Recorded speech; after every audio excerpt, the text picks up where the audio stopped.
Hello my dear friends, welcome to S class education. आज आपण पाहतोय 11th standard biology chapter 16 skeleton and movements. So हा जो chapter आहे याच्यामध्ये थिअरी खूप जास्त आहे, पण त्यातल्या त्यातही एक्झामच्या पॉईंट ऑफ व्ह्यूने आपण काय केलं पाहिजे हे आज आपण पाहतोय, जेणेकरून तुम्हाला एक्झाममध्ये पर्टिक्युलर क्वेश्चन्स जरी तुम्ही करून गेलात तरी पण तुम्हाला व्यवस्थित मार्क्स मिळतील. सो फर्स्ट ऑफ ऑल याच्यामध्ये एक बेसिक टर्म्स आहेत, ते म्हणजे मुवमेंट्स आणि लोकोमोशन. सो जस्ट तुम्हाला ह्याच्याबद्दल थोडंफार माहिती असावं. मुव्हमेंट्सवरती काही क्वेश्चन्स येणार नाहीत, पण लोकोमोशनमध्ये जे टाइप्स ऑफ लोकोमोशन्स आहेत, तर त्याच्यावरती क्वेश्चन बनतात. सो त्याच्यामुळे टाइप्स ऑफ लोकोमोशन जे आहेत तर ते करायचं आहे. ठीक आहे. सो याच्यामध्ये अॅम्बॉइड असेल, सिलिअरी असेल किंवा मस्क्युलर आहे, त्याच्यानंतर उर्लिंग आहे, हे सगळं करायचं आहे. After that next, so location and structure of skeletal muscles introductory part तुम्ही स्किप करू शकता. टाइप्स ऑफ स्केलेटल मसल्स याच्यावरती क्वेश्चन येईल. सो तुम्हाला असं फ्लो चार्ट एक्सपेक्टेड नाहीये, फक्त तुम्ही 3 मध्ये आन्सर्स दिले तरी पण चालेल. ठीक आहे. नेक्स्ट आहे वर्किंग ऑफ स्केलेटल मसल्स, हे तुम्ही स्किप करू शकता. नेक्स्ट सगळ्यात इम्पॉर्टंट पार्ट आहे तो म्हणजे स्ट्रक्चर ऑफ मायोसिन आणि ॲक्टिन फिलामेंट. सो आता याच्यामध्ये बघा की तुम्हाला जेव्हा असा क्वेश्चन विचारला जाईल की डिस्क्राईब स्ट्रक्चर ऑफ मायोसिन आणि ॲक्टिन फिलामेंट, तर तेव्हा ट्राय करायचे की तुम्ही हे जे डायग्राम्स आहेत तर ते पण ड्रॉ कराल. कारण ऍक्च्युली बायोच्या पेपरमध्ये थिअरी तुम्ही किती म्हणजे थिअरी सगळेच लिहितात, पण तुमच्या पेपरला जर तुम्हाला थोडंसं युनिक करायचंय किंवा थोडंसं असं एक वेगळं रूप द्यायचं आहे, तर त्यासाठी डायग्राम्स मस्ट आहेत. सो ट्राय करा की तुम्ही वेगवेगळे डायग्राम्स ड्रॉ कराल, जेणेकरून एक्झामिनरच्या पॉईंट ऑफ व्ह्यूने तो पेपर खूप चांगला असेल. आणि जितकं तुम्ही थिअरीमध्ये एक्सप्लेन करून इम्प्रेशन नाही पाडू शकत, तेवढं तुम्ही डायग्रामने करू शकता. सो डायग्राम्स करायचे आहेत. इव्हन मेन्शन केलं असेल नसेल तरी पण तुम्हाला डायग्राम्स करायचंच आहे. नेक्स्ट आहे what is the mechanism of muscle contraction. त्याच्यामध्ये बेसिकली कोणते कोणते विटामिन्स, कोणते एन्झाईम्स किंवा काय एक्सपेक्टेड आहे त्याचा हा तुम्हाला एक फ्लो चार्ट बघायला मिळतो इथे. तर हा एक्झाममध्ये कसा विचारला जातो माहितीये का, इथले काही गोष्टी स्किप केल्या असतील किंवा ब्लँक सोडलं असेल आणि ते तुम्हाला लिहायचं असतं, तर अशा प्रकारचे क्वेश्चन्स याच्यामध्ये विचारले जातात. सो अगेन ह्याचं जे डायग्राम आहे तर ते करायचं आहे आणि फ्लो चार्ट करा. जर तुम्ही फ्लो चार्ट केलं तर तुम्हाला पॉईंट्स कळणार आहेत. सो त्याच्या अकॉर्डिंग तुम्ही आरामात थिअरी लिहू शकता. सो त्याच्यामुळे एक्स्ट्रा थिअरी करायची गरज नाहीये याची. नेक्स्ट आहे psychology of muscle relaxation. So muscle relaxation, एक मिनिट. हां. सो मसल रिलॅक्सेशन जे आहे तर याच्यामध्ये पण अगेन कोणते विटामिन्स पाहिजे, कोणते एन्झाईम्स पाहिजे, ते कसे अटॅच होतात किंवा ते कसे डिटॅच होतात आणि मग कसं मसल कॉन्ट्रॅक्ट होतं, त्याची पूर्ण प्रोसिजर आहे. सो हे तुम्हाला करायचंय विथ डायग्राम. सो हे सगळे जे क्वेश्चन्स आहेत ते 3 to 5 मार्क्सला विचारले जातात. सो त्याच्यामुळे डायग्राम कंपल्सरी आहे. बाकी ह्या सगळ्या गोष्टी तुम्ही स्किप करू शकता. हे पण स्किप करू शकता. हे पण स्किप केलं तरी पण चालेल. ठीक आहे. आता नेक्स्ट आहे स्केलेटल सिस्टम. स्केलेटल सिस्टममध्ये बेसिकली स्केलेटल सिस्टम डिस्क्राईब करण्यासाठी पण क्वेश्चन्स येतात. मग त्याच्यामध्ये स्केलेटल सिस्टममध्ये बेसिकली जे ओव्हरऑल स्ट्रक्चर आहे बोन्सचं, तर ते कसं आहे ते तुम्हाला सांगायचं आहे.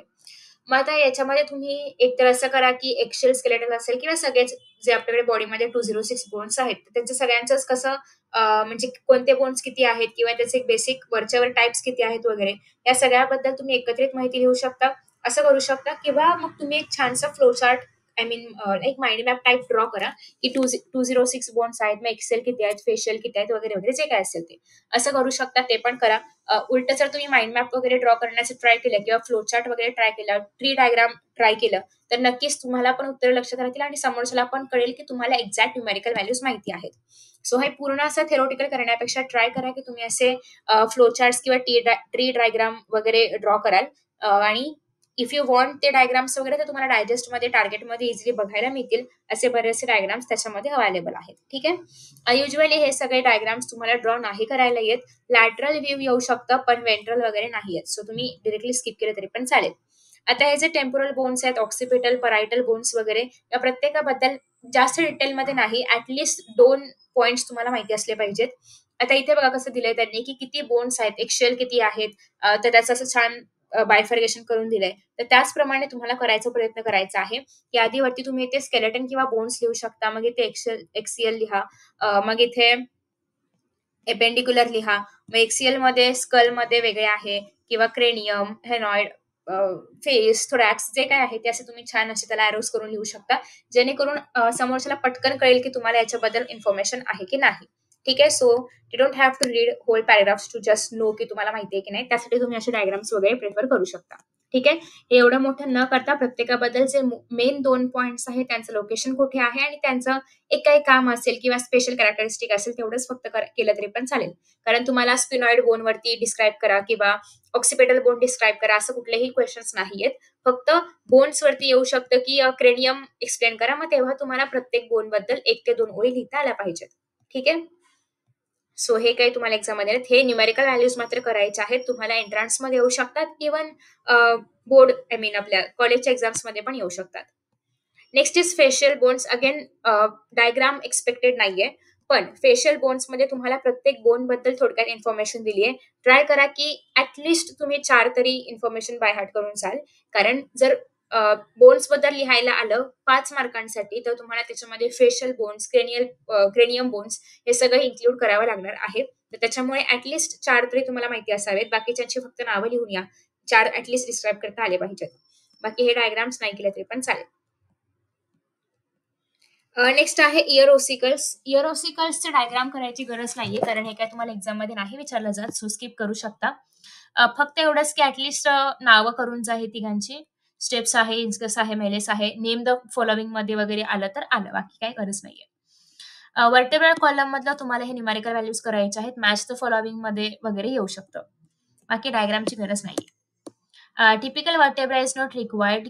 एवढं मोठं थिअरी वगैरे काही करायची गरज नाहीये. स्किप केलं तरी पण चालेल. हा, पण एकदा रीड नक्की करून जा कारण एमसीक्यूज मध्ये नेम द फॉलोविंग्स मध्ये क्वेश्चन्स बनू शकतात. थेरोटिकल मोठा क्वेश्चन यातून शक्यतो नाही बनणार.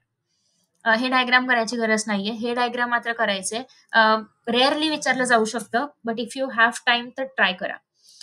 ऍटलस वर्टेब्रा आणि एक्सिस वर्टेब्रा तर याच्यामधलं थोडे 2-3 पॉइंट्स करून झालं एक्झामला तर. बाकी हे नाही केलं तरी पण चालेल. लंबारचं बस नाव आणि त्याचे किती आहेत ते 5 आहेत तर ते लक्षात ठेवायचं आहे. सॅक्रम, कॉकिक्स लाईक तुम्ही विसरला म्हणजे नाही लक्षात ठेवलं तरी पण चालेल. थोरासिक केज करून जा, डायग्राम पण करून जा. Sternum you may skip. Rib पण स्किप केलं तरी पण चालेल, पण हे जे रिपचे टाइप्स आहेत किंवा क्लासिफिकेशन आहेत ते मात्र करून जा. ओके.